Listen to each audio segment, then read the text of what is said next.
SnowFlower Spring Day of Mindfulness, April 2023. The Way Out is In with Lisa Glueck. Wow, my voice is... Is it too loud? Okay, good. Thanks everybody for being here, because our Sangha is really an organic thing. We don't own a building and we don't have a permanent membership list or anything. It's just by showing up, all of us, that we recreate the Sangha. So thanks everybody for your energy and for being here. I'm calling this talk The Way Out is In. I saw a podcast from Plum Village with that title, and it really resonated with me.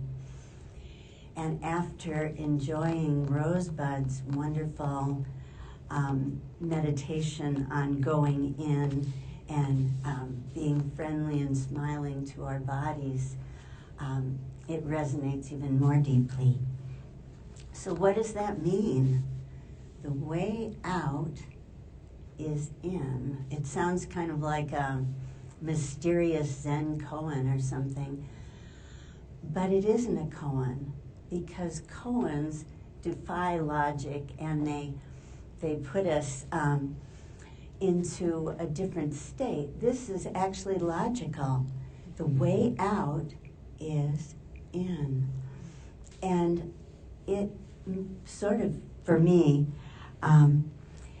it means that when we're overwhelmed, which often happens, at least it does to me, when our emotions and our thoughts and feelings are kind of running amok, that we can't escape them very successfully by turning away from them. Because whatever we run away from has a way of returning, only it's bigger and scarier the next time it comes back. So we go inside to try to find a place of peace and to look at our inner kingdom, because we have an inner kingdom, and when we go inside, sometimes we find that our inner kingdom is not peaceful, that there's very little consolidation. And if we look, the throne is empty often, and that's the throne of our awareness and groundedness. And so all of the people who work for the king, the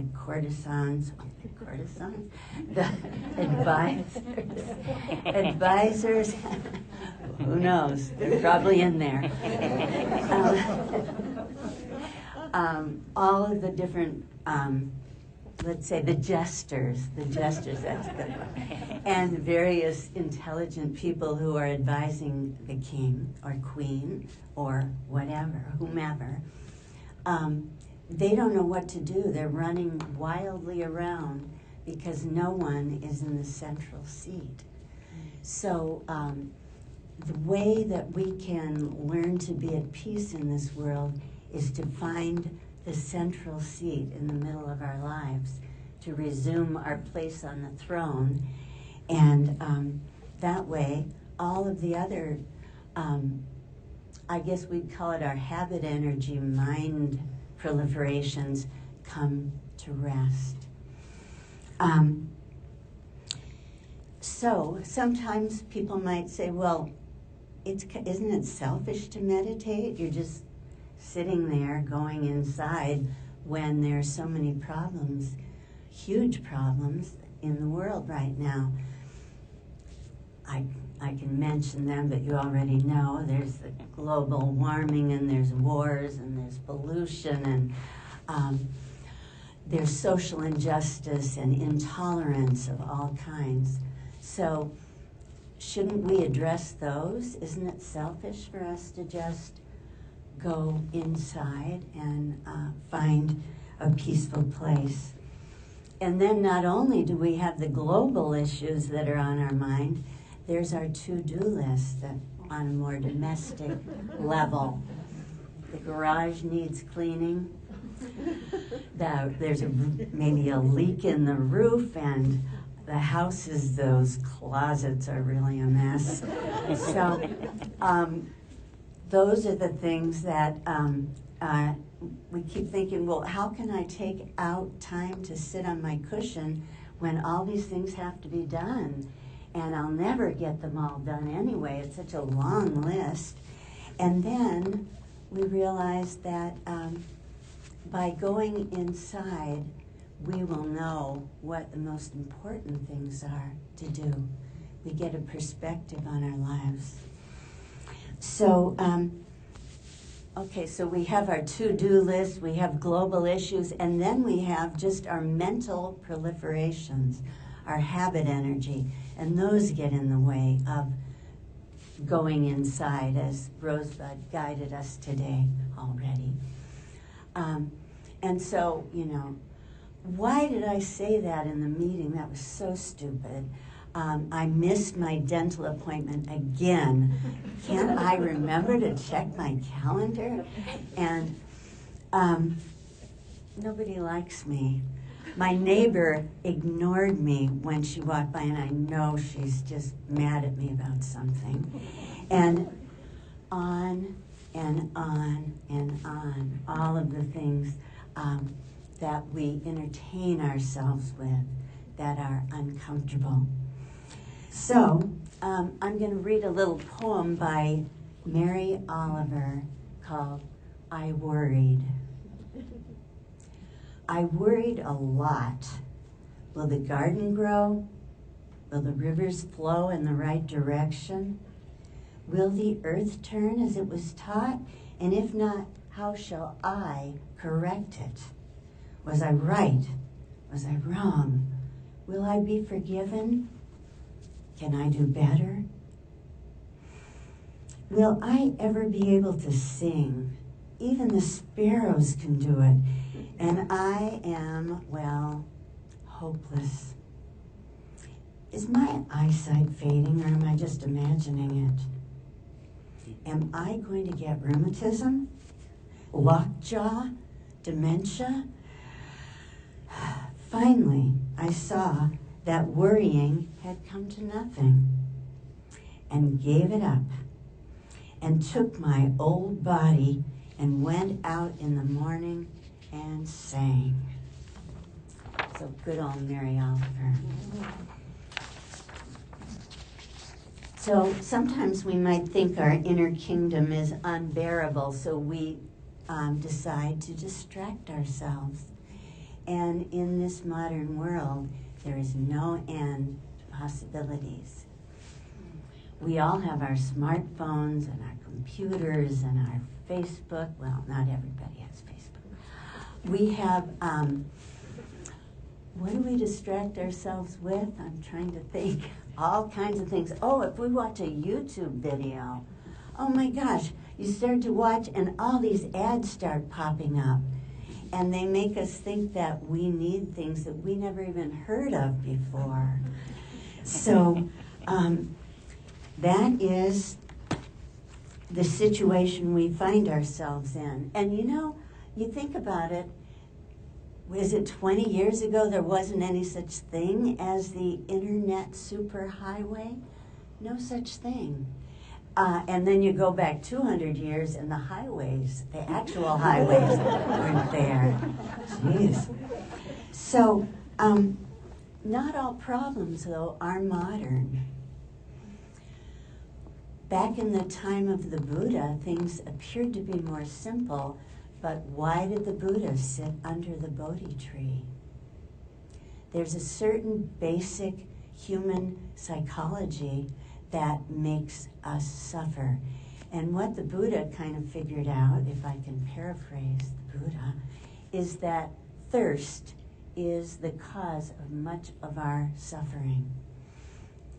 When I turn this way, the mic doesn't work. When I turn this way, it works. Anyway, so thirst is like a dissatisfaction with the present moment. We always think that there must be something better.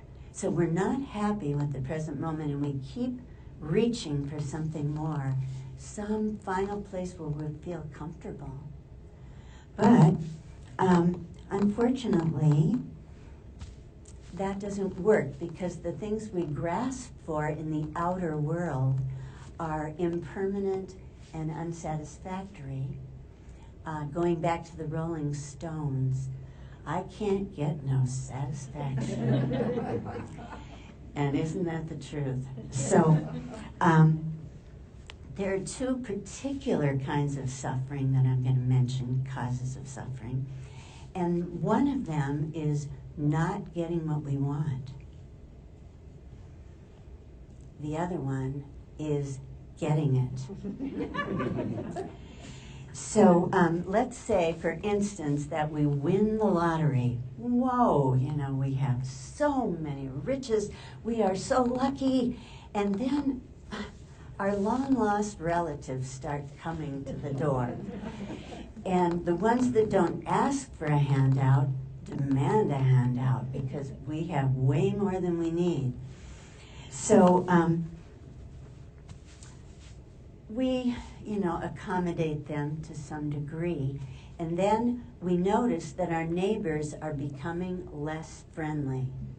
They resent us because they still have to work 9 to 5, working really hard to make a living. And here we are, just kicking back, no problems. So we decide, well, anyway, we wanted to move. So we decide to buy a mansion.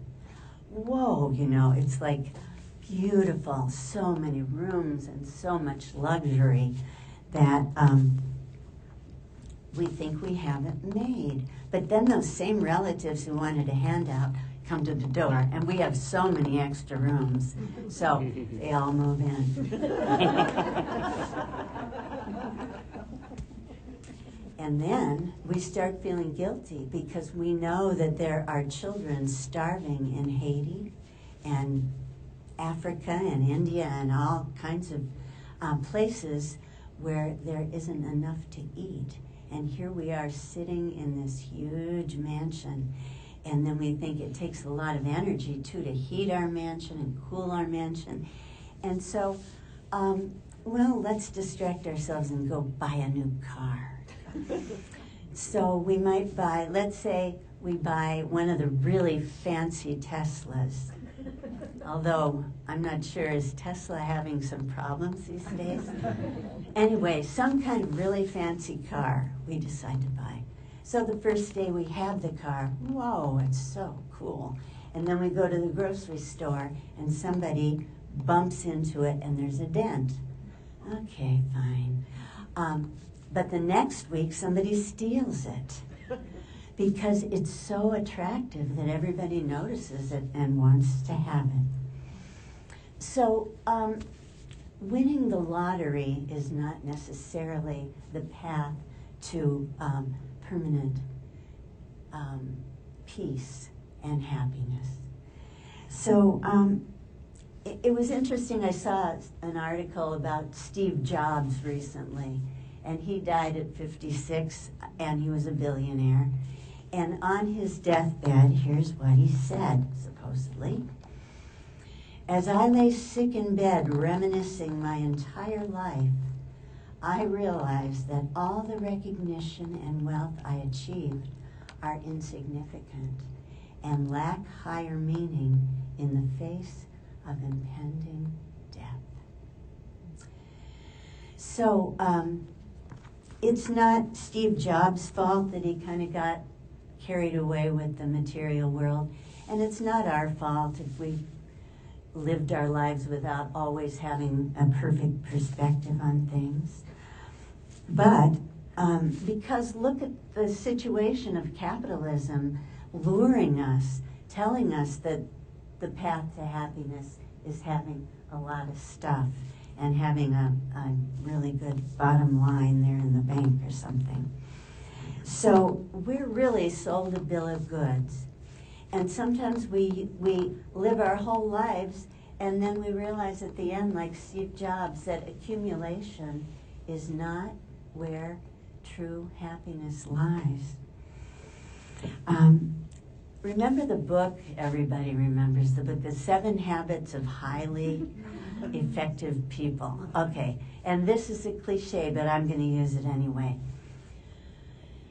You get on the ladder, and you're working so hard to get to the top, elbowing people who are getting in your way. You know, you're just focused on getting to the top of the ladder, let's say. That's not us, but it could happen. Okay, so you know, it's a cliche. Okay, fine. So you get to the top of the ladder and you realize it's leaning against the wrong wall. Well, you know that, right? Okay. So that's what happens to a lot of us. And it's poignant because a lot of people, as we get older, am I getting older? Well, yeah.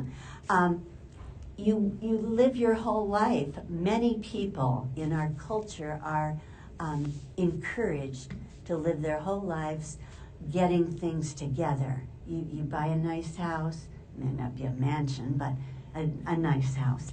And you buy the right furniture, it matches the wall, you look at the different colors of the wall, and then you get your artwork, you get that up, and you buy your nice appliances, and you're getting a pretty nice situation. You even have nice landscaping. And so then your knees start to hurt. And you can't climb the stairs anymore. And so after all that, after working so hard to get it together, you need to move to assisted living, or at least a small apartment. And so then you have to get rid of all the stuff that you accumulated. And usually, you know, you could say, okay, my kids will want it. A lot of times their tastes are very different. And so it's good to remember that accumulation ends in dispersion. And I'm going to tell a little Zen story about a real poor family. And the young man, he's a boy at first, but his parents die early, and they live in a shack. They're really, really poor. And so this young man, he's becoming a man, decides he's going to go out and seek his fortune. So he travels all over the place, always taking the job that pays the most, whether he likes the job or not. He moves rocks, big stones, and he builds houses for people and buildings, and he works really hard. And so he's reaching middle age, and he's accumulated enough so he could have a middle-class, comfortable lifestyle. So if they had middle class in those days.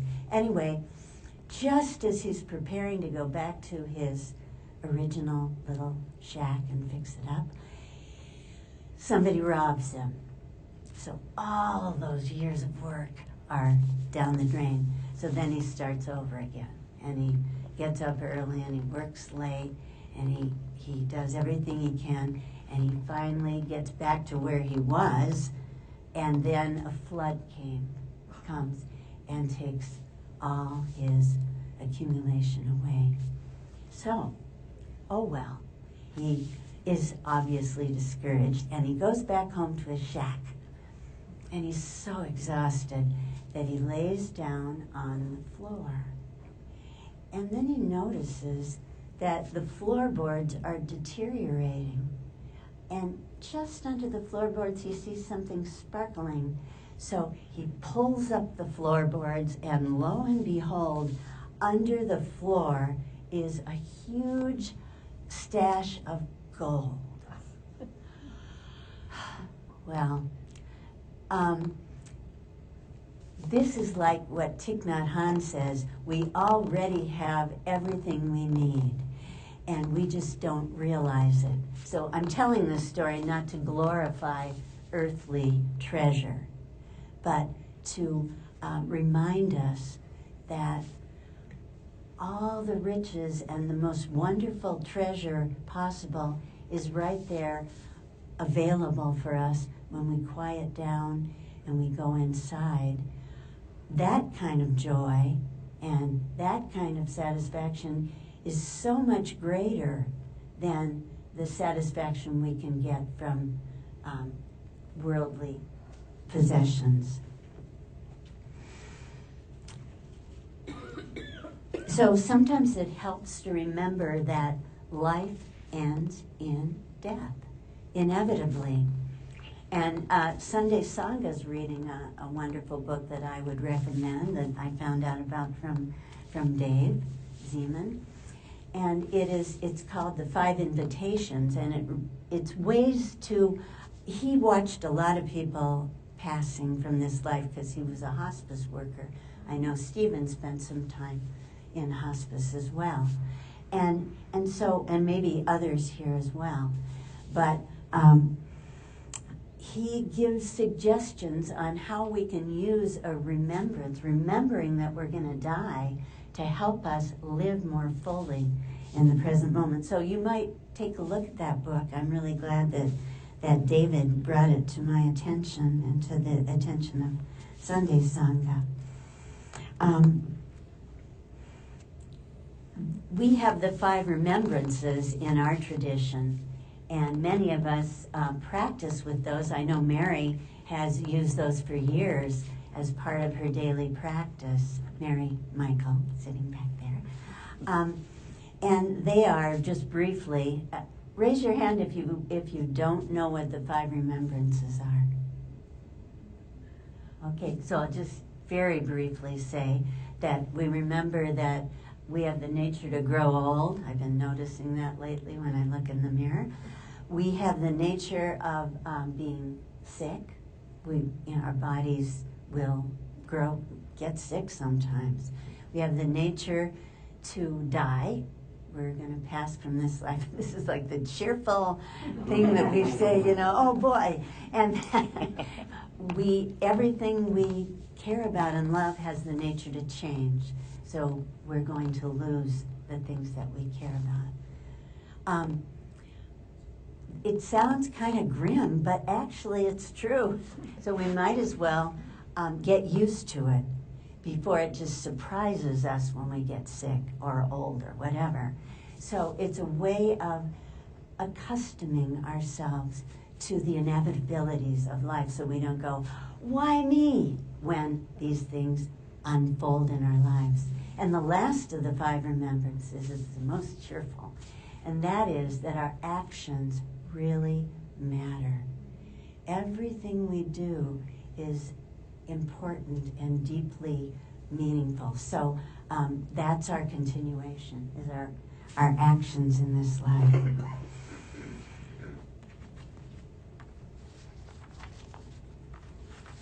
Sometimes when I look in the mirror and the light's really bright sunlight, I think, okay, I'm supposed to look like this.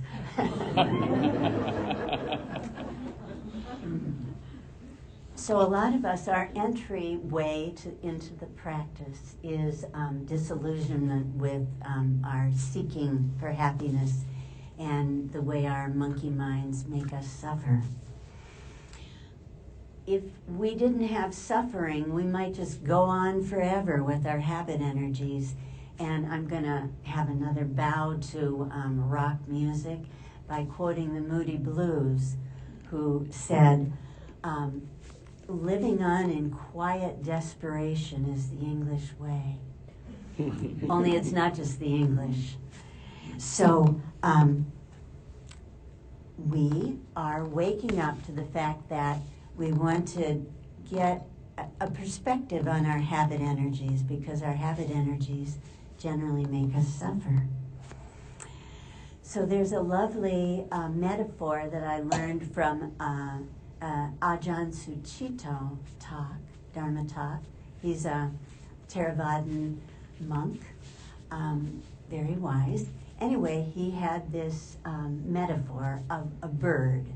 And the bird is flying around. It can't find anywhere to rest. It bumps into buildings. It bumps into power lines. It gets stuck by the highway and all the noise, and its wings are getting really tattered. bumps into cliffs, and finally, it's so exhausted, but it looks over, and it sees a beautiful tree. So it flies over, and it rests on the tree. And it's so comfortable. Okay, its wings are a little tattered, but that doesn't matter so much. It builds a nice nest in the tree. And the tree, maybe this is obvious, but the bird is our monkey mind or our busy mind, and the tree is our embodiment. And this morning, earlier, first thing, Rosebud led us into a really deep appreciation of our embodiment. And we felt all the organs of our body, and our body is arresting. It's more secure and it's calmer than our busy minds. So we settle down in our nest. We could call it settling in our nest and feeling ourselves touching the earth or the straw or whatever, or our throne, whatever. We take a seat in the center of our lives. So we find out that simplicity brings more joy, as I mentioned, than complication and grasping. So we surrender to life as it is instead of this imaginary life that's just a little bit out of reach, that's the way it's supposed to have worked out. You know, they say life is what happens when you're making other plans. Well, that's so true. So the way we thought our life was going to be, the way we thought things should be, is a fiction. It's imaginary. It's not real. So we surrender to life as it really is. In the book, the recent book, Zen and the Art of Saving the Planet, it's by Thich Nhat Hanh and Sister True Dedication. Some of us started reading it thinking we were going to get a laundry list, a to-do list. I'm mentioning laundry. A to-do list of things we should do to save the planet right now. Well, that's not what the book was about.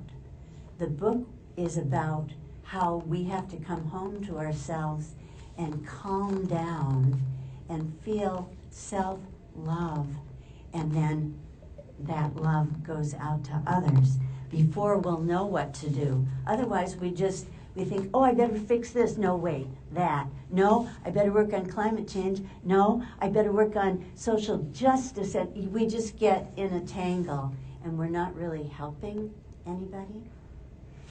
So we calm down, and I read a wonderful podcast. Is it a podcast, Gloria? Gloria recently, I think it was yesterday or the day before, posted this wonderful podcast called Stoking the Flames of Love and Kindness. And that came just at the right time when I was getting nervous. I had to give a Dharma talk. I don't have any qualifications, and will I have something to say? And then I read her post, and then I listened to it because it's also recorded, and it reminded me that that's not important, my ego or how I'm going to do, and it's centering and loving ourselves. And self-love has been a big topic that Gloria has brought to SnowFlower Sangha, and I've appreciated that a lot because, and also Kathleen and Rosebud have recently given wonderful talks about self-love. So thank you, very enriching. Self-love is not narcissistic. It's not like, I am somebody great and I am going to I'm so much better than other people. I love myself so much. It's not that, as we know.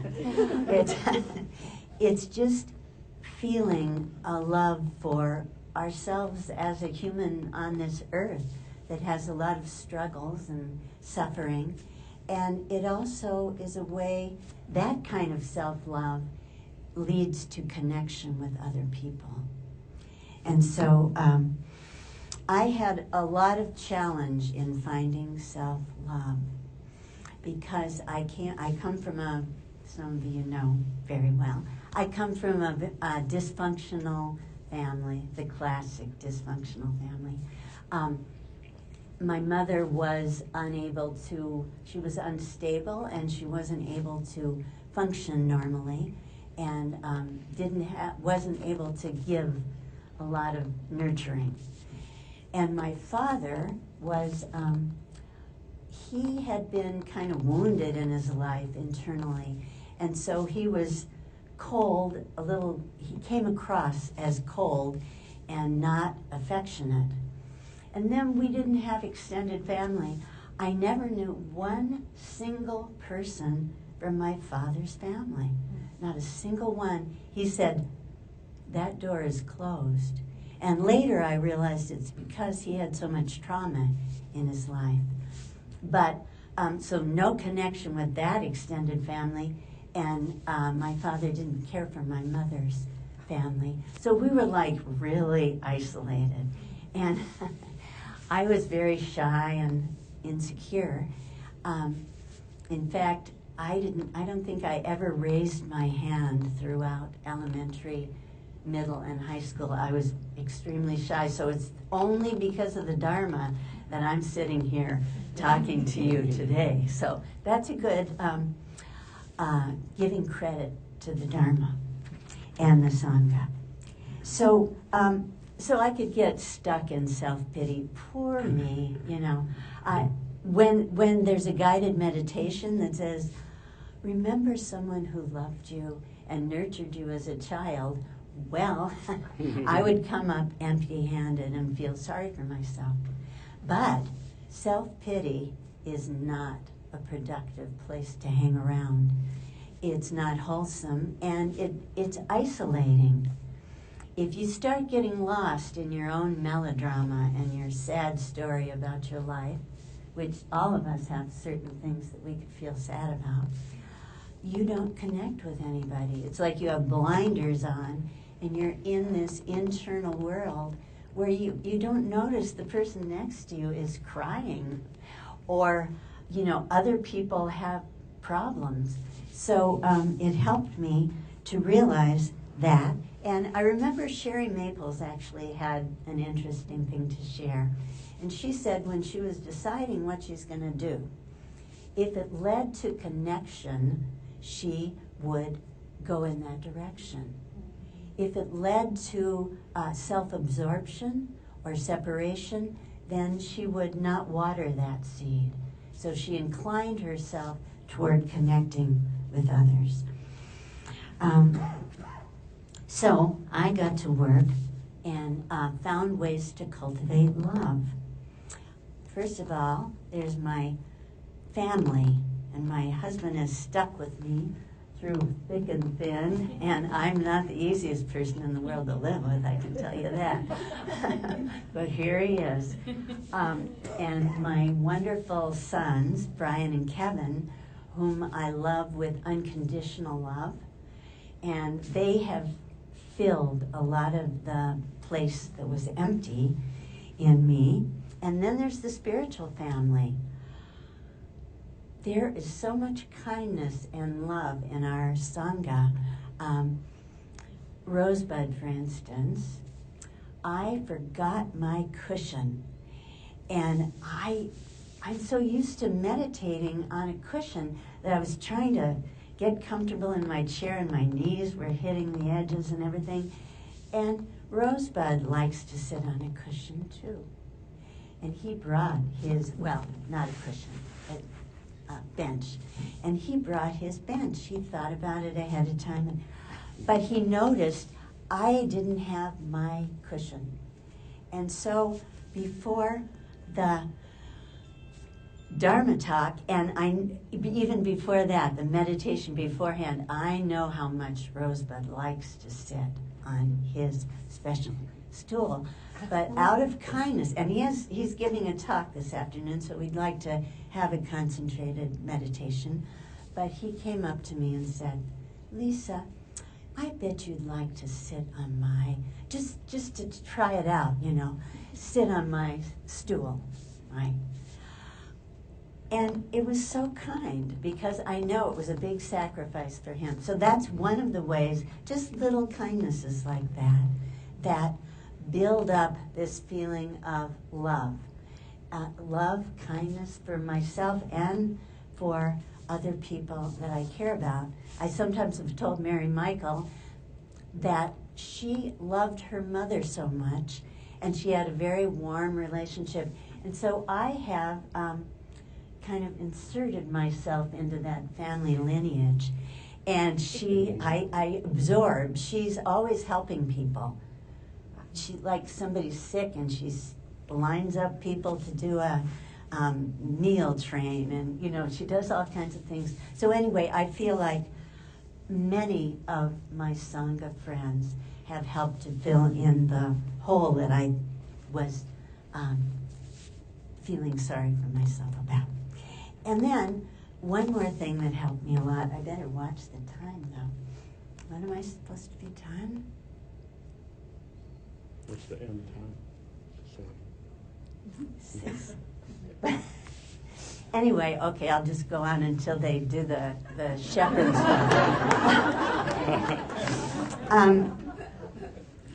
Nature documentaries. That has filled a place in me. These days, they're so intimate. The photography and the people who are observing nature, so intimate that I've watched whale mothers and fathers.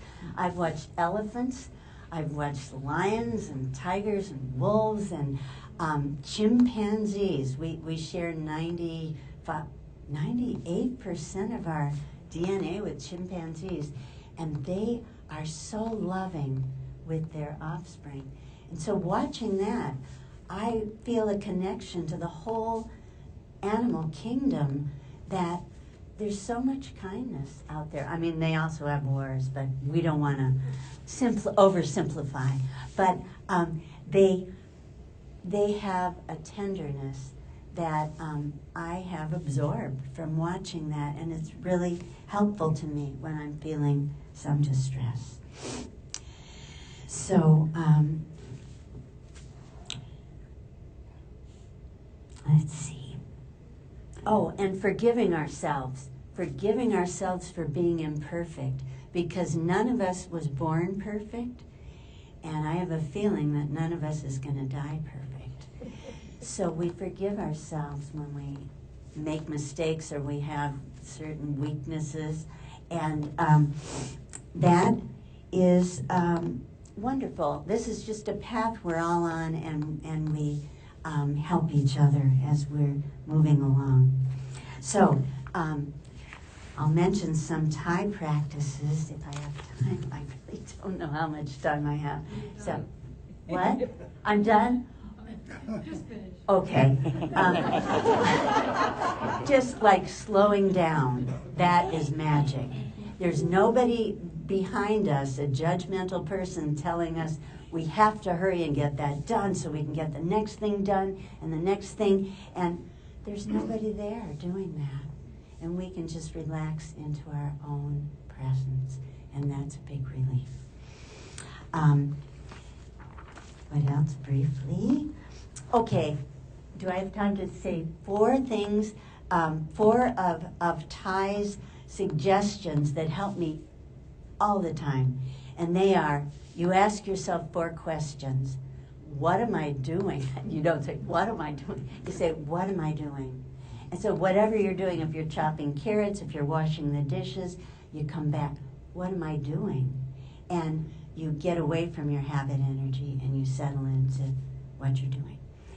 And then there's hello habit energy, which comes directly off of that, right? What am I doing? Hello habit energy. I was worrying. And then there's am I sure? And that is our way of not believing everything we think. So am I sure? Because we usually aren't. And the last one, which fits in with this whole theme, is the mind of love. So we bring up our bodhicitta, or our mind of love. Okay.